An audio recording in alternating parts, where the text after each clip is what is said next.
Today on the Checkable Health podcast, we're talking to Leah Rathel, who is a registered dietitian and mother of two with another little one on the way.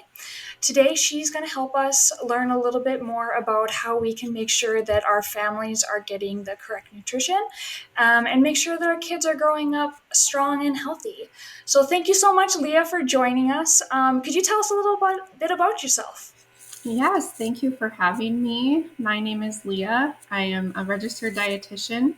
I've been practicing for about 8 years now, currently working at the Fargo VA, so I'm serving our veteran population. I work with all kinds of nutrition therapy, ranging from diabetes to kidney disease to general weight management. I also teach cooking classes and enjoy cooking at home. I have been married to my husband, Eric, for 11 years almost. And as you said, we have two little girls. We have a 5-year-old almost 5-year-old and almost 3-year-old, as well as a baby due in August. So we're busy trying to navigate life and parenthood and work, but never a dull moment. I'm sure. With two little ones running around, I'm sure that keeps you pretty busy. Yes, absolutely. So, we have a lot of mom listeners, and I know a lot of moms wonder if they are doing the right things and giving their kids the right food to make sure that they are staying healthy. So, could you tell us a little bit about what nutrients we need to make sure that we're feeding our families and like what typically we're missing on our tables?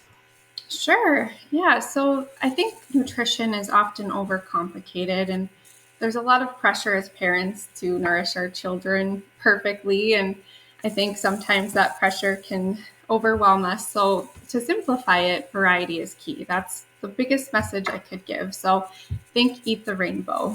When we talk about foods and superfoods, there's really not one food that is perfect. So that's something to remember is we couldn't live off of one single food, even if it was kale.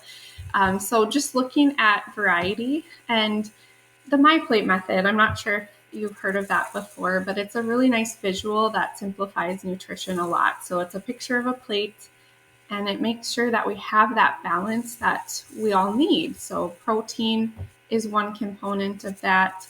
Our carbohydrates, another component of that. And then we have kind of our non-starchy vegetables and fruits. And, when we think about the standard American diet, there are more so things that we are getting too much of. So rather than what are we lacking, it's also kind of nice to start by answering it backwards and saying that most of us are getting too much sodium, added sugar, and unhealthy sources of fat coming from heavily processed foods. So with that, looking to incorporate more of those whole foods, less processed foods from our fruits and vegetables and whole grains would be an area of focus. But with our little ones, we still need fat in the diet, so do adults. And that's something that is good to focus on too, is getting those heart healthy fats from our oils and nuts and seeds, avocados, and a variety of things along those lines. So, as a mom, I'm sure that you've had some experience with kids who might be picky eaters. How can we help them embrace those healthy foods, maybe trying new vegetables or fruits, to kind of help them have that variety in their diet? Yeah, so one thing that I have seen a lot is people will try to kind of sneak the fruits and vegetables into the meals.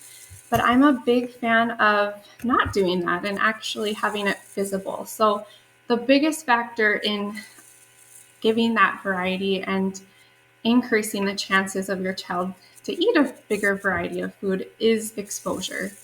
So they will eat 0% of what isn't there. So just remember that. Don't give up. Exposure is really the number one area I would encourage parents to focus on. So the best thing you can do is to have it on the plate. But we have to be careful with that. There's, again, that pressure. We don't want to create a stressful eating environment by trying to force them to eat those foods. So the best thing is to make meal times fun.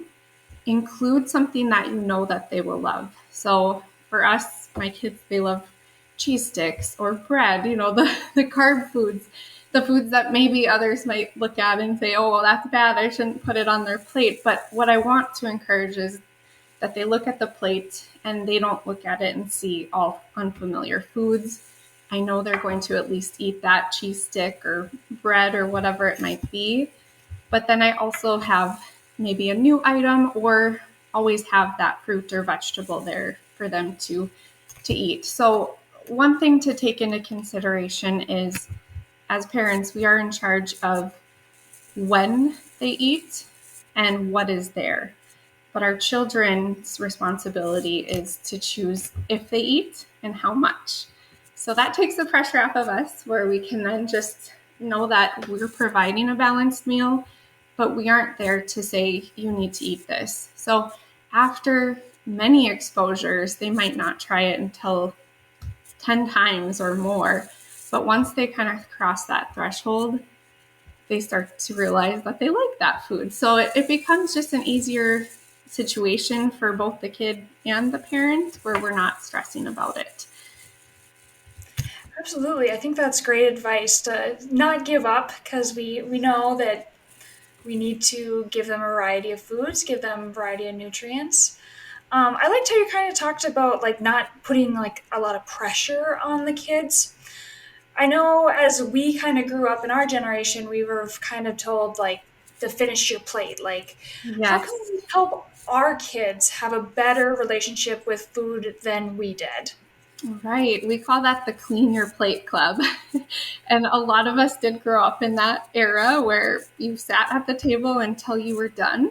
And it's tough because now that's actually the very opposite of what is being encouraged. So, really trying to allow the children again to be in the driver's seat as far as what and if, where, again, it's our responsibility to choose what is there and try to give them that variety.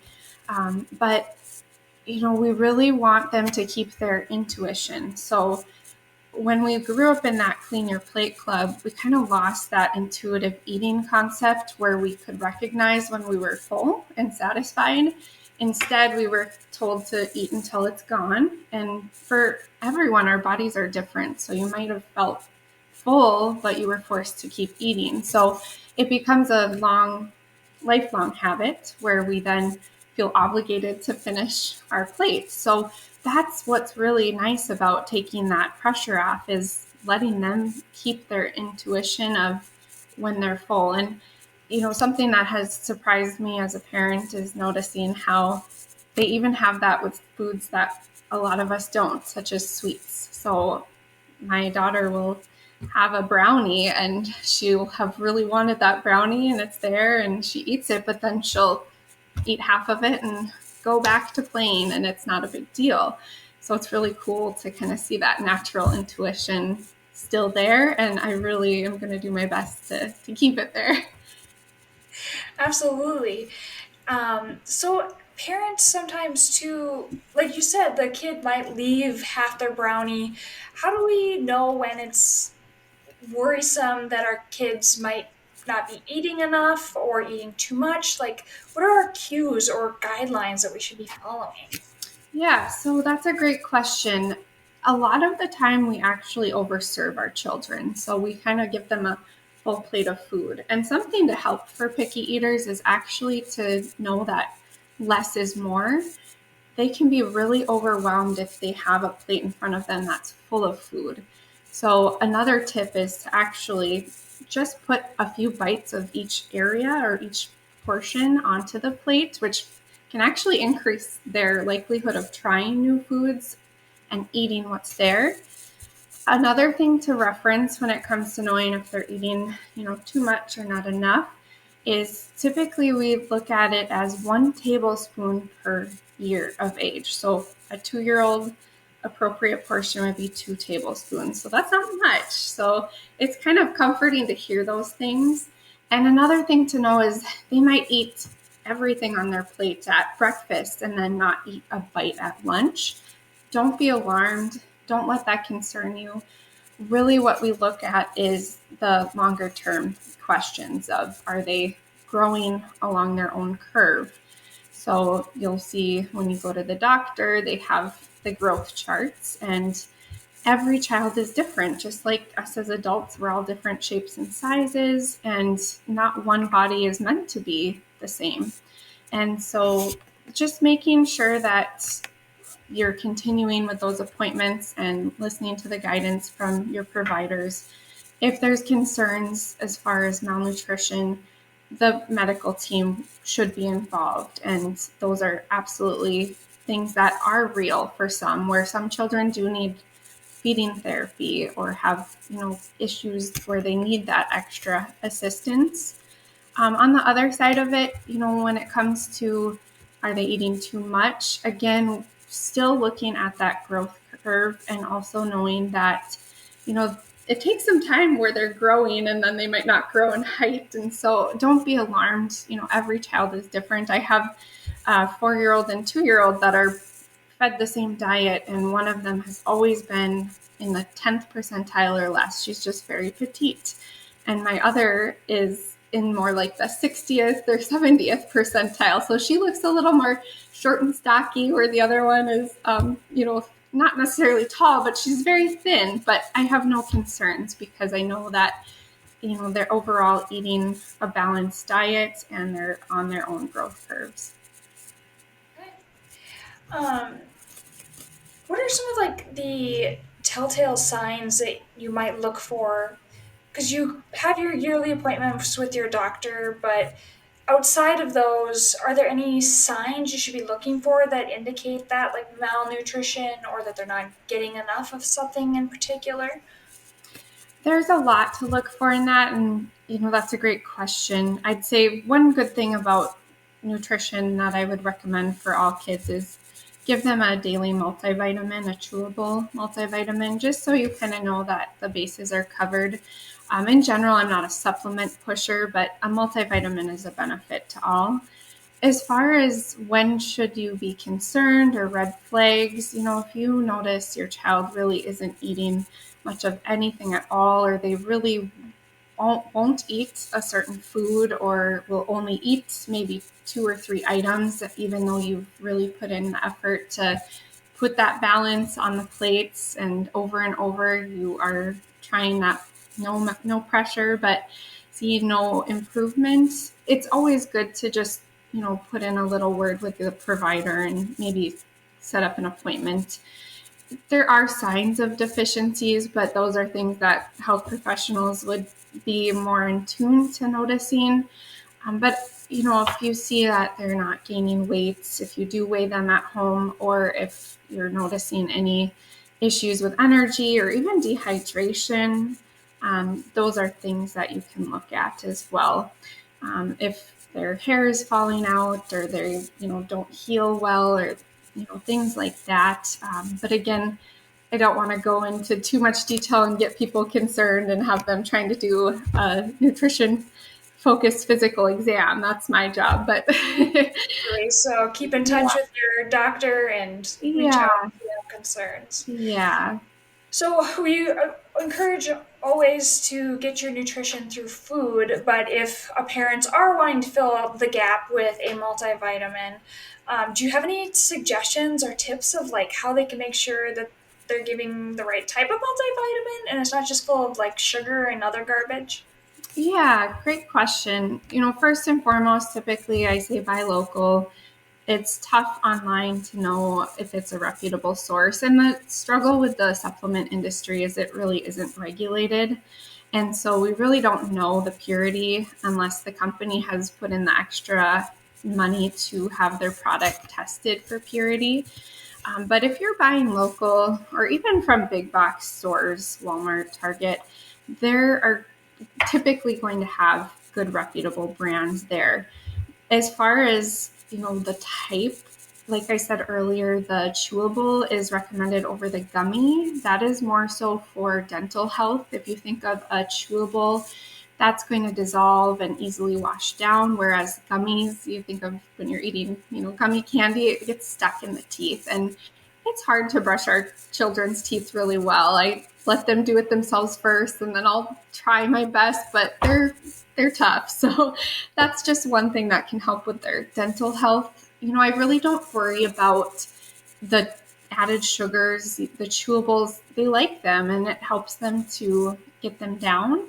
And I just know that they're getting some good coverage with the general multivitamins and minerals that they need. Awesome. As a mom, are there any like sneaky ways that you try and get different items in your family's diets? Maybe I don't want to use the word sneaky because we don't want to sneak things in the diet. But do you have any like fun ways that you've ever presented it that our moms could try?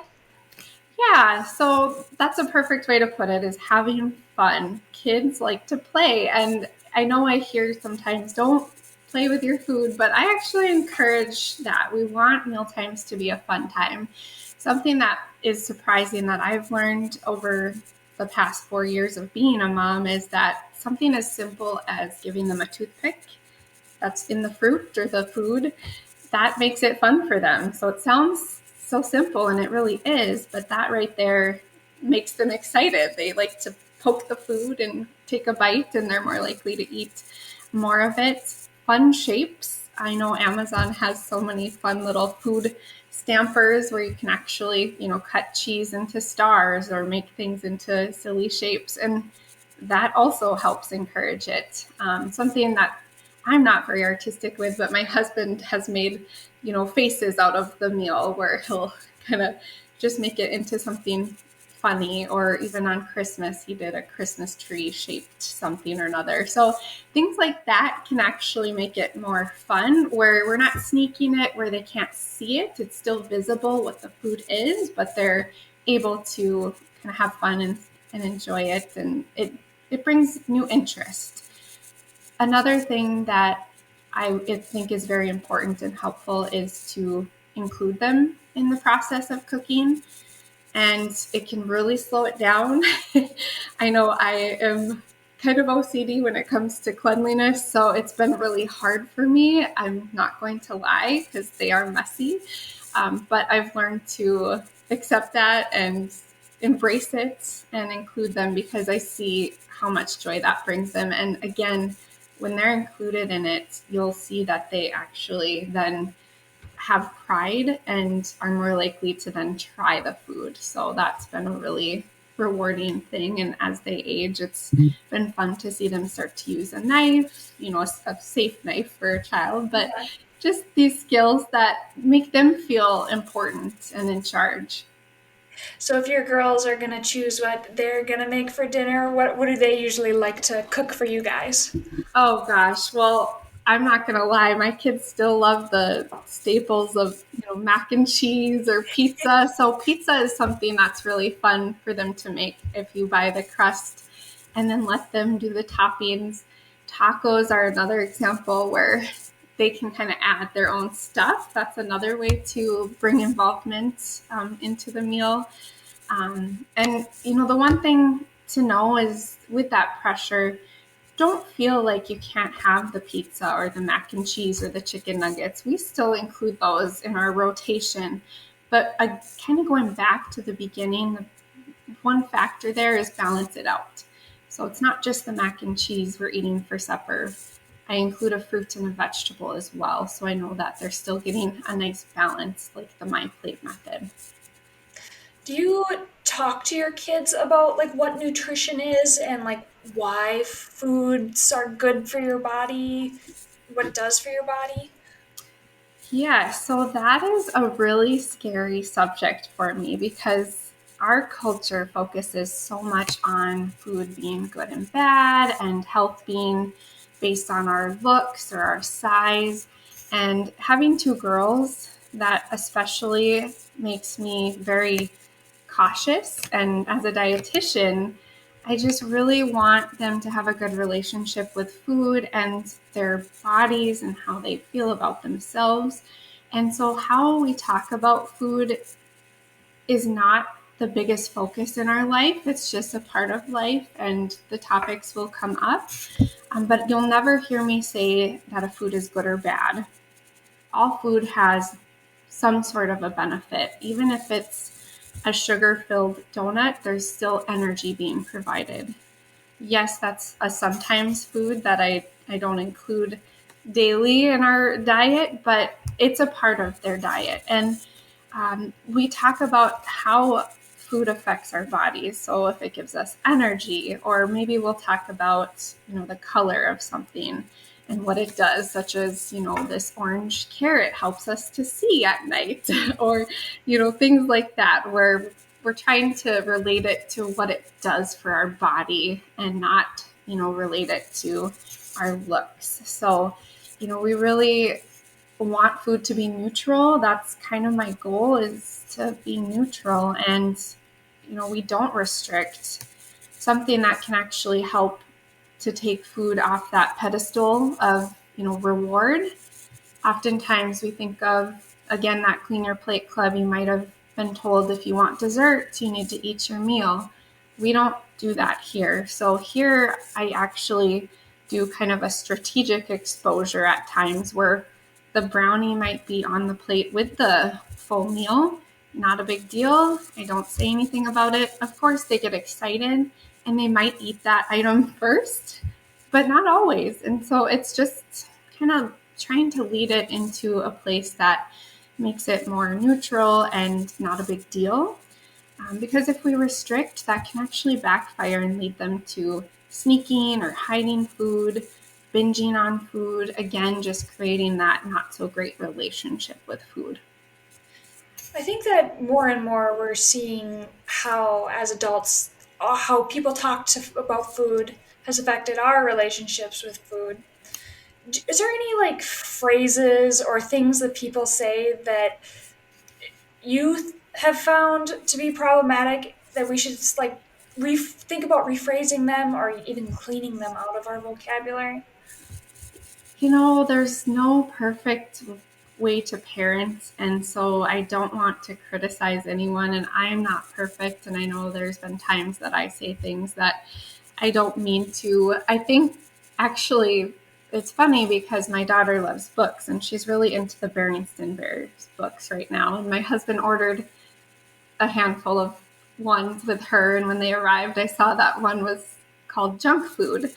And so, of course, I grabbed it and had to read through it and see if I approved of it. And, that was something that I didn't really want her to hear, is a message about, junk food. And it talked about it making us like chunky or fluffy. I can't remember the word that it said, but I think, again, that good and bad message is something I really would discourage parents to use, or creating guilt around food, where again it can lead them to hiding it or feeling bad, or they might start to look at their body in a different way and blame the food. So really that negativity towards food would be the top area that I would encourage parents to do their best to avoid. And trying to avoid food as reward, using other methods of reward and not having it rely on food itself, which is an easy reward. Yes, if you do this, we can go get an ice cream. And not to say that food isn't still a celebratory thing. I mean, that's just our culture. It's going to be there at all events. And that's okay, but we just really want it to not be, okay, in order to eat this food, I have to earn it first. Absolutely. When we're talking about families and eat food, how important do you think it is to sit down as a family and have dinner together? I really think this is such an important thing, because monkey see, monkey do, first of all. When you are eating together as a family, not only is it a time to bond and maybe talk about each other's day, but it's also a time for your children to see you eating the foods that you're encouraging them to eat as well. And again, by encouraging just that exposure, having it there, I will say that I've noticed that a lot as well. If I'm taking a bite of something I watch them watch me, and then they take a bite of it as well. So it really does make an impact there. It also helps bring mindfulness to eating because we are such a culture that focuses on where am I now and where do I have to be next, and we're run, run, run, and we end up maybe eating in front of the TV or while we're driving or walking around. And so, we really want our children to have just that moment in their day where we're all together and eating. And another big thing that is important to me is eating the same thing as a family. We don't want, mom making her TV dinners while everyone else is eating a separate meal, or we don't want to cater to our children who maybe look at that meal and say, oh, that looks gross, I don't want that. And then the parent ends up making the mac and cheese and everyone else is eating maybe a grilled meal. We want it to be all the same, consistent. And again, that's where including a familiar food for them that they'll eat, regardless of if you think, oh, they're probably not going to eat the sushi, you'd be surprised. So we are in such like a run, run, run lifestyle now. And moms are busier than ever, working full-time jobs, also shuttling kids to all their activities. Did you have any like tips or resources that you've ever utilized that moms could learn how to make sure they're preparing meals on the go that fulfill those balances? Yeah, that is probably the biggest challenge in my life too, is, working full time. And by the time you get home, it's 5:30 and bedtime is, 7:30, or we have gymnastics, whatever it may be. It's rough. It's tough to get that nutrition in. So one of the biggest things that helps for us is planning ahead. So having a meal plan for the week. We sit down each week and take 10-15 minutes to figure out what meals we want, kind of taking into consideration what the week looks like. If you have something going on, 3 nights a week, there's different options there. We rely heavily on leftovers. So making meals that reheat well can be a huge help in that regard. And it also can help save money too. And we're factoring in every meal of the day as well as snacks. Another huge, I think, time saver and money saver for me personally is ordering groceries online. That has been really helpful. I don't have to go to the store with my kids who might be cranky and spend an hour going through the aisles, and they're trying to grab all the food off the shelves while I'm trying to stick to the list. Ordering online is just so handy, and you can pick it up for free at most stores, or you can pay to have it delivered. And then, other things is be prepared with healthy snacks. So grab and go items. Think of an adult or varied version of a Lunchable.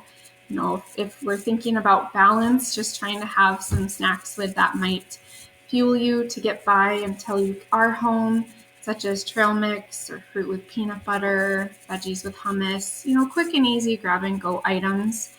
And if all else fails, again, balance it out. Maybe you do end up getting fast food every so often, or maybe you do have the pizza or macaroni and cheese ready at home. But again, just trying to include that fruit and vegetable there and some protein, just so you're balancing it out and doing the best you can. We're kind of in survival mode, so don't be hard on yourself. Do your girls ever help you with the meal planning? Well, if I ask them what they want, they kind of have their same thing. So my 2-year-old pizza is always her answer. My 4-year-old mac and cheese. So hey, that's what they like, and no matter what I do, I think that's just natural. I mean, who doesn't like mac and cheese and pizza? So I do also include them in, what fruits do you like, or what vegetables should we get, and the whole conversation. And they each have kind of their things that they love and dislike, or maybe haven't learned to like yet, I'll say. I haven't exposed them enough. But they just love that involvement. Absolutely. I love that, getting kids to be involved with it and having some of that ownership too of the family function of cooking and planning. And Yes. so we talked a lot about kids so far, but I also wanted to touch on we as women. What what do you see as a nutrition or not a nutritionist? I have to remember to say registered dietitian. You went to school for this. You are That's okay. registered dietitian. But as a registered dietitian, what do you see that we as women are missing a lot of in our diets, or things that we really should be focusing on boosting our health through different foods? Yeah, that's a good question. So it varies by person, of course, but I think overall, when we look at moms in general, we don't prioritize our health very easily, or it's hard to do that. And so the main thing is just making sure we are fueling our body. It's just as important. You can't pour from an empty cup. So just trying to treat yourself as you do your children when it comes to prioritizing your health. And what's helpful is if we are encouraging eating together as a family and not cooking things separate and trying to get that variety, it will also help us too. And so it's a win win in that regard. I'd say a big area that I notice a lot of in adults is hydration. We live off of caffeine, and sometimes it's sugary beverages like soda, other times it's coffee. But regardless, water is a big area that I would recommend really trying to focus on so that we're well hydrated. But then, our fiber and our protein. So, again, kind of the fruits and the vegetables, and getting, protein through plant based sources as well as our lean cuts of meat. You don't have to be a vegetarian to be healthy, but we really like that kind of plant based focus of fiber rich selections from the fruits, vegetables, whole grains, beans and legumes, nuts and seeds. Really, all areas there. Amazing. Before we wrap up the podcast, just wanted to ask if there are any resources that you suggest we look into. Are there any books that you really like or would recommend, or podcasts, things that we can continue our education about fueling our bodies? Yeah, there are so many resources out there, and it gets mucky when it comes to nutrition and what information we can find. And so, again, trying to find reliable resources would be the first thing. And what I have really found helpful as a mom is following pediatric dietitians on Instagram. They provide some really great information that is free. So, a couple that I really like are Kids Eat in Color.